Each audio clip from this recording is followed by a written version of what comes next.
Good morning, children. I am Purnima. Welcome you to my English class, students. Today, children, I am going to teach you a new lesson, and the name of the lesson is indigo. Okay.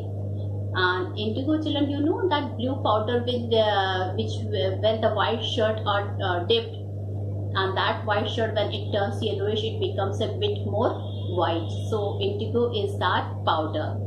Now, children. First of all, it is written by Louis Fisher. He is a very famous writer. So this indigo, name of the lesson is Indigo, and it is written by Louis Fisher.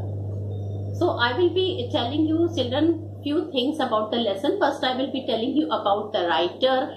Then I will be telling you about the background of the lesson, and then explanation of the lesson, and then finally, children, with the explanation, I will be telling you about new words, difficult expression. Okay, and this lesson is based on historical facts. This is a true story about Gandhiji. So children, lot of facts when how Gandhiji went to Champaran and he had fighted for the benefit of peasants or farmers. This is depicted here in this lesson. So first of all, children, I will be telling you something about the writer Louis Fisher. Louis Fisher, children, he was born in 1896 and died in 1970. Okay, so he was born on 1896. Louis Fisher, who has written Indigo, he was born on 1896 and died on 1970. Children, he served as a volunteer in the British Army. So he was a volunteer in the British Army. He served as a volunteer in the British Army between 1918 and 1920. So 2 years. Okay, 1980 to 1920. And children, then he made his career as a journalist. That means, children, after leaving the army, he could only work for 2 years in the army as a volunteer in the British Army between 1980 and 1920. And afterward, children, he left army and decided to become a journalist and wrote for the New York Times. Okay, children, when he became journalist for the first time, children wrote for the New York Times. That was the name of the newspaper, and the Saturday Review. So for two newspapers he had written, for the New York Times and for the Saturday Review. And children, then he had he had written many things for European and Asian publication. He was also a member of the faculty at Princeton University. So children, he was a member of the faculty at Princeton University. The following is an excerpt from his book, The Life of Mahatma Gandhi. And children, you will be glad to know that he was such a talented person. He did not only worked in army as a volunteer, he not only worked as a journalist, he had written a book. And children, which book he has written? The Life of Mahatma Gandhi. This was the book, The Life of Mahatma Gandhi. Okay, so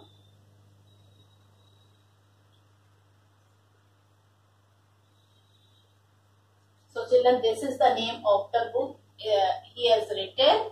Okay, and children, this lesson Indigo is an excerpt from that book. What is the meaning of excerpt? It is the children, it is the part of that book. Excerpt is an extract. The meaning of excerpt, E-X-C-E-R-P-T. It means children, it is the part of that book, extract of that book. Okay, so this Indigo is an excerpt. It is a children part of that book. What is the name of the book? The Life of Mahatma Gandhi. And the book has been reviewed as one of the best books ever written on Gandhi by Times Educational Supplement. Children, a newspaper was there, and the name of that newspaper was Time Educational Supplement, and he has children, he has given his book review that this is one of the best book ever written on Mahatma Gandhi. So this review came in Times Educational Supplement, and children, what was reviewed for this book of the life of the Mahatma Gandhi, that children, it is one of the best book ever written on the life of Mahatma Gandhi. Okay. Now children, generally in few lines I will be tell you that what was there in that book. Okay, or what was there in that extract. So children, first of all, let me tell you, this extracts highlights the injustice done to the farmers by the landlords in Bihar. Okay, this extract highlight the injustice of the landlord system in Bihar. Children, at that time, children, very few landlords than Indians. Generally, children, the influential British officer, they have become the landlord, and children, they were doing lot of injustice to our poor farmers. In fact, they exploited. Okay, they used to suck the last drop of their blood. Financially, they were becoming so weak that they were not having enough food also to eat. So such was the children height of the injustice by the landlord system, and children, the place was Bihar. Okay, so this extract highlight the injustice of the landlord system in Bihar. The Champaran peasants who were sharecroppers. Children, this is an important word. Okay, I am writing this word, sharecroppers.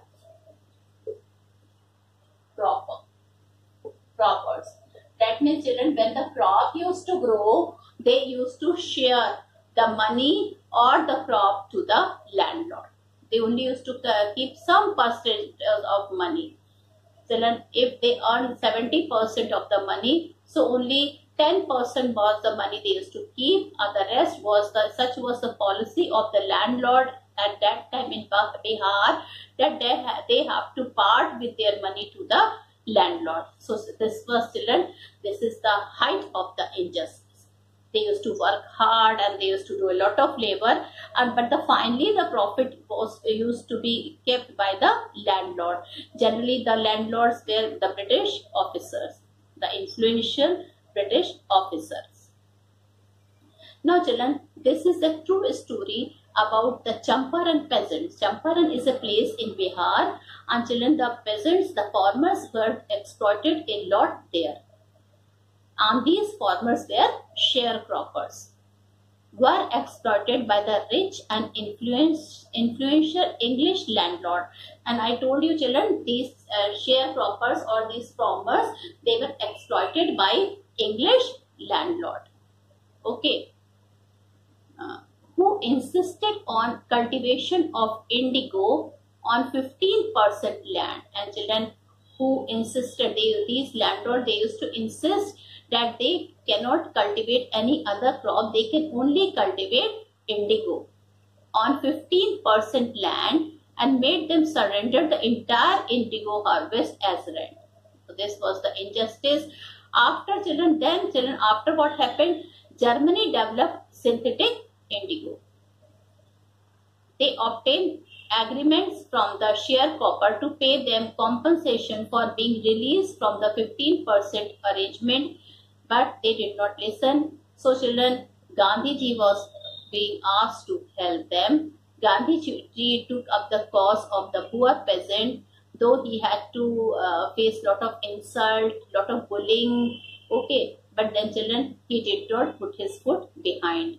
He secured justice for them through convincing arguments and negotiation. So lot of justice, children, he has to do, he has to face, okay, for his argument and negotiation. So children, this was the theme of the book, okay, the life of Mahatma Gandhi. So this is a part of that book. Indigo is a part of that book, written by Louis Fisher. Okay. Now I will be telling you about the children, the whole background of the story. and the whole summary of the story in today's video, and tomorrow we will be doing the explanation part. So children, now step by step I will be telling you about the background of the story. In December 1916, children, it was in December 1916, Gandhiji went to Lucknow. Okay, Gandhiji went to Lucknow to attend the annual convention of the Indian National Congress. So in December 1916, Gandhiji went to Lucknow to attend the children annual convention of the Indian National Congress. So it was in 1916. Remember, there were 2,301 delegates and many visitors. When he went to attend children annual convention, so how many delegates were there? It was 2,301 delegates were there, with so many visitors were also there. As a peasant from Champaran, and children, at that time, suddenly a peasant from Champaran is a place in Bihar, and the name of that peasant is Rajkumar Shukla, children.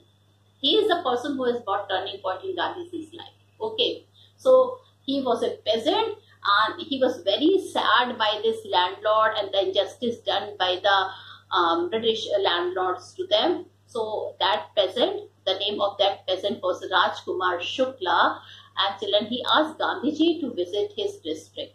He did not tell Gandhiji anything about the injustice. He only requested him to come to and visit his district in Champaran in Bihar.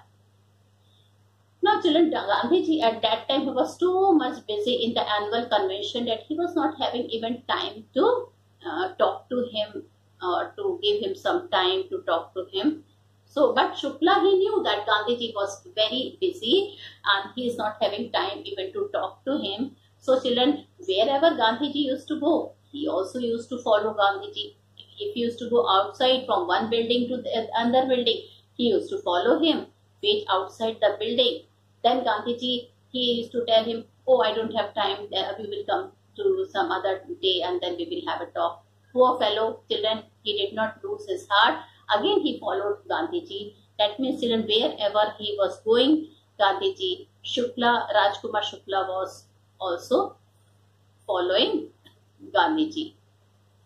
Now, children, in 1917, Gandhiji and Shukla boarded a train for Patna. Now, children, when Gandhiji was free from this annual convention and everything, okay, then he came to Gandhiji, realized that this man is having so much, this must be suffering from a lot of problem. That's why he is following me every time wherever I am there. He is following me. So I think I should listen to him. So Gandhiji listened to all his talk, and then Gandhiji also decided that he should board a train for Patna. Patna is the capital of Bihar, I hope you know. Shukla led Gandhiji to the house of a lawyer named Rajendra Prasad.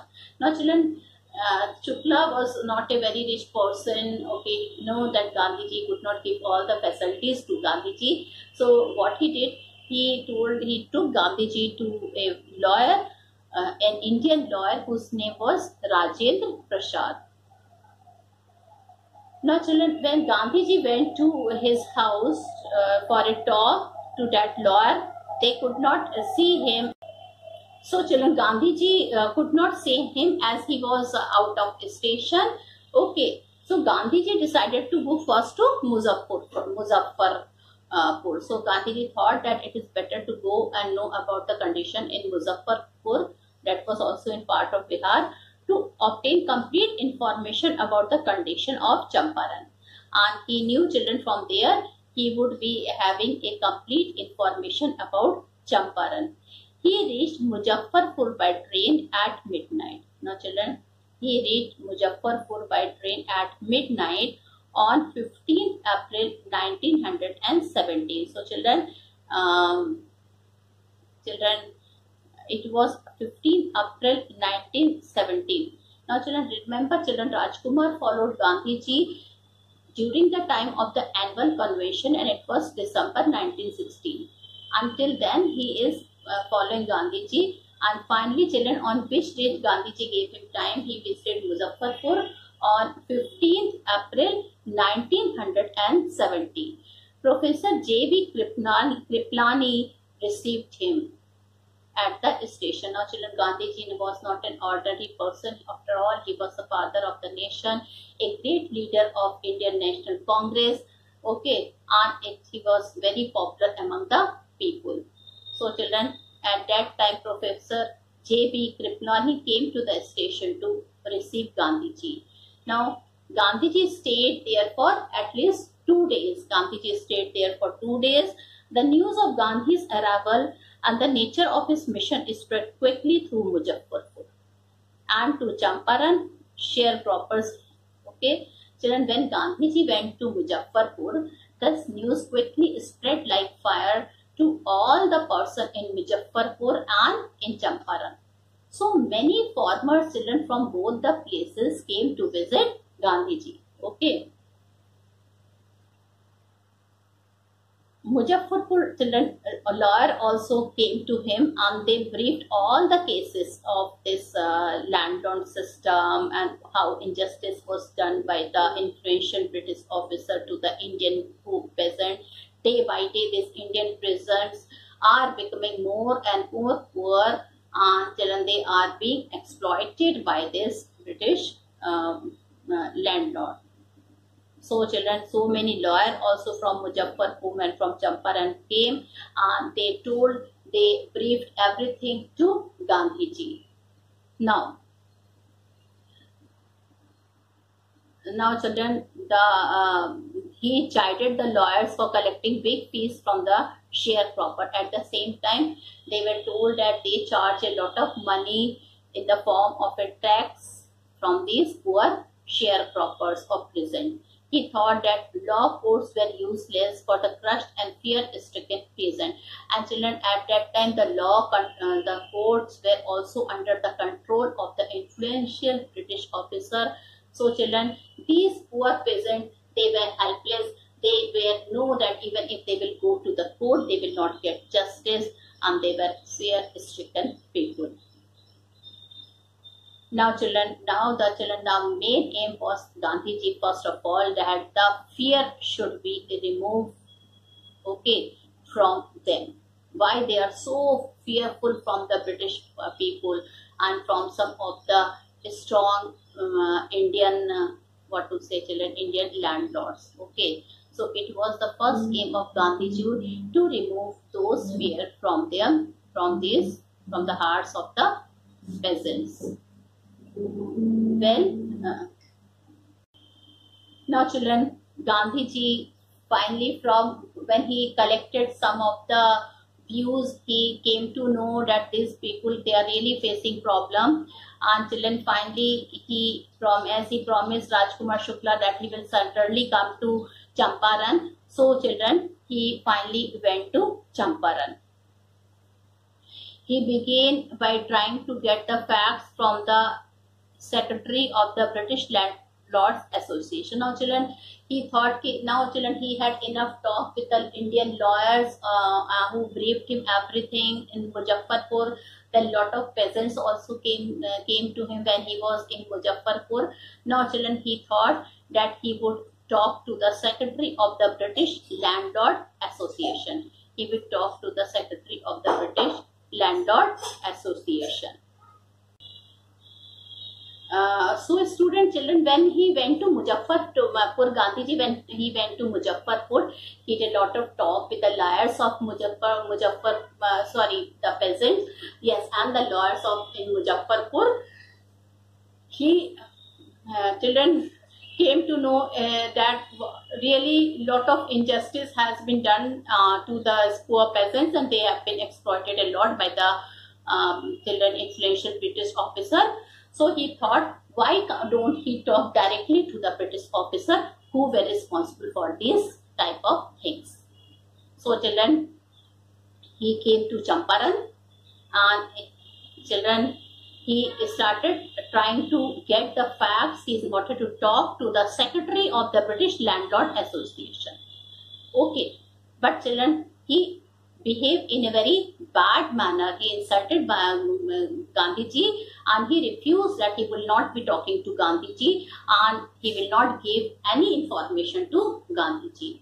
So he refused. In fact, he insulted Gandhiji said that he was not he even told Gandhiji that you are an outsider and you don't have any right to come to Champaran.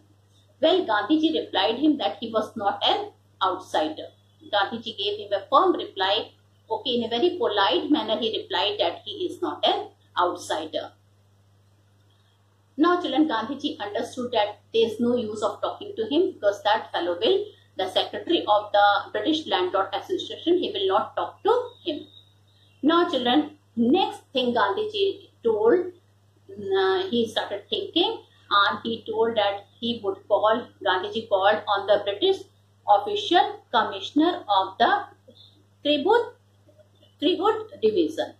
So, children, next thing, children, Gandhiji, there was a Tribute, TRIHUT, Tribute Division was there, and children, a British official commissioner was there. It was his duty to look all these things about the pleasants and the indigo business. So Gandhiji called to him also, but children, the commissioner was started behaving in a very bad way again to Gandhiji, and in fact he started bullying Gandhiji. He started bullying in a very bad manner and advised Gandhiji to leave the place, to leave Trihut, okay, as quickly as possible.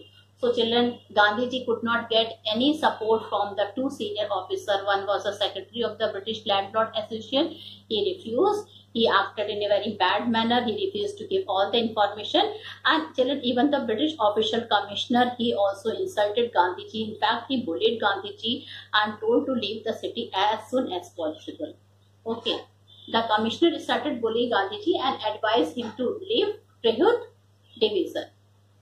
Well, children, Gandhiji did not leave the area. Gandhiji was a very bold person. He did not say anything. He knew now that it is useless to say to this person. So he told me, I will not leave. Let them tell whatever they feel like telling it. And children, Gandhiji went to Motihari. It is again a place. And children, Motihari was the capital of Champaran. So he thought he might get some clue when he will go to Motihari. Motihari was the capital of Champaran. Several lawyers accompanied him. Children, so many lawyers accompanied him. A large crowd of people greeted Gandhiji at the railway station. So children, a large crowd of people greeted Gandhiji at the railway station. It was the beginning of their liberation from fear of the British. And children, when many farmers or peasants, when they saw Gandhiji, they were so happy that children, they started visiting the children. They were that fear from the Britishers left them. Children, all of a sudden, they started greeting Gandhiji. The group of the peasants came, large group of peasants came there at the station, and children, it was the beginning of their liberation from fear of the British. And children, Gandhiji wanted this thing only. He told them that there is no need to feel from British people. Well, when so many peasants were there, they were coming to visit Gandhiji. A peasant had been maltreated in a nearby village. That means he was very much misbehaved by the British officer in the nearby village. The next morning, Gandhiji started out on the back of an elephant. So next morning, what happened? Gandhiji sat on one of the elephant managed by the local people only, and soon he was stopped by the police superintendent's messenger. And children, there was a purpose of sitting Gandhiji's on elephant back. He knew, children, if he will sit on elephant back, lot of people will be visiting him, lot of crowd will be gathered, and children, the message will certainly reach to the officer, British officer, and then he was saying then what would happen. So children, he was stopped when he sat and on the elephant, and when he was going, he was stopped by the police superintendent messenger and ordered to return to town in his carriage. Now one of the police superintendent, he came to Gandhiji and he told just to return, just come down from the elephant bag and just return from that city, and he told, I will manage some carriage for you. Gandhiji complied. The messenger drove Gandhiji home. Gandhiji told, okay. Then he served him with an official notice to quit Champaran at once. And children, finally the messenger came, okay, and he told Gandhiji, the messenger of the British officer, one of the messengers was sent by the British officer to Gandhiji. He came and he told that, now children, that one of the messenger from the British officer came to Gandhiji and he told that to leave Champaran at once, okay. And then he served him with an official notice to quit Champaran. So it was now officially, he was told to quit. To quit means to move. To quit means to go, to move, okay, from Champaran at once. At once means just at that moment only. Gandhiji signed the receipt for the notices and wrote on it that he would disobey the order. Now children, Gandhiji, that notice was given to him. Gandhiji just signed it, and at the time where he signed, he wrote a note. He wrote that he will not obey this order. He would disobey this order. Gandhi received a summons to appear to court the next day. Now children, a summons is a call letter from the court. Children, when Gandhiji wrote this thing, there was a summons. Summons is a call letter from the court. Gandhiji had to, somebody brought and gave a summons to Gandhiji and told him to reach the court next day. At night, Gandhiji telegraphed Rajendra Prasad, sent instruction to the ashram and wired a full report to the Viceroy. Children, Gandhiji, after all, he also studied law. He was a good lawyer. So at night only, children, he had telegraphed Rajendra Prasad. He telegraphed Rajendra Prasad, sent instruction to the ashram and wired a full report to the Viceroy. Children, the Viceroy, the main officer, he wrote and gave full report to the Viceroy. And children, he sent instruction to the ashram people also that such and such thing has happened to him, and now they have to be ready for anything. And children, he also telegraphed Rajendra Prasad.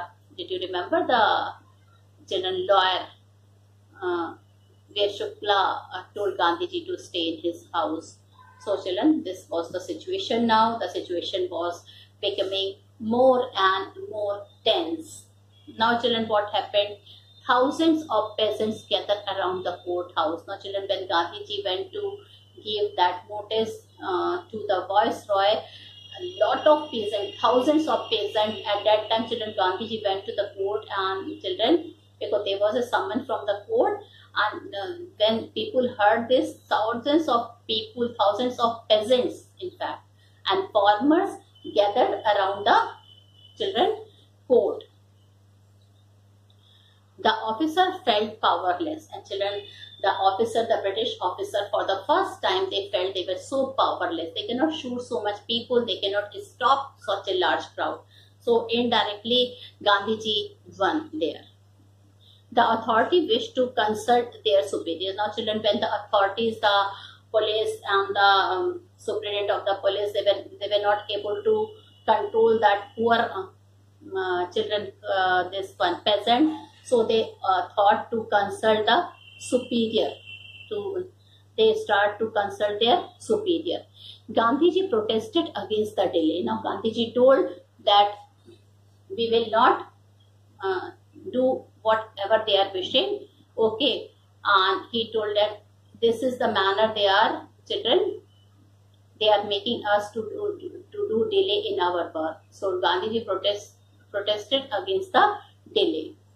The magistrate announced that he would renounce sentence after 2-hour recess. Now children, magistrate told, okay, I want some time for 2 hours and then only I will give my decision. He asked Gandhiji to furnish bail for those 120 minutes. Gandhiji refused. He told him to write a bail for those 120 minutes. Gandhiji told he will not do such type of thing. The judge released him without bail. So Gandhiji, he went outside the jail without a bail. The court started again after a break, after break. For some time the court started again. Okay, the judge said he would not deliver the judgment for several days. And children, purposely the judge told that he will be delaying the case. Okay, he allowed Gandhiji to remain at liberty. He told him, okay, but only one thing we can do, that you will be remaining free. So children, still more I have to discuss in the next video, and since the time is over, so that's all for today's video. And children, please study. Okay, this chapter is a bit tough, it's a bit lengthy also, so please study. And children, please, whenever you are having any problem, we will discuss that problem in online class. Thank you and have a nice day ahead.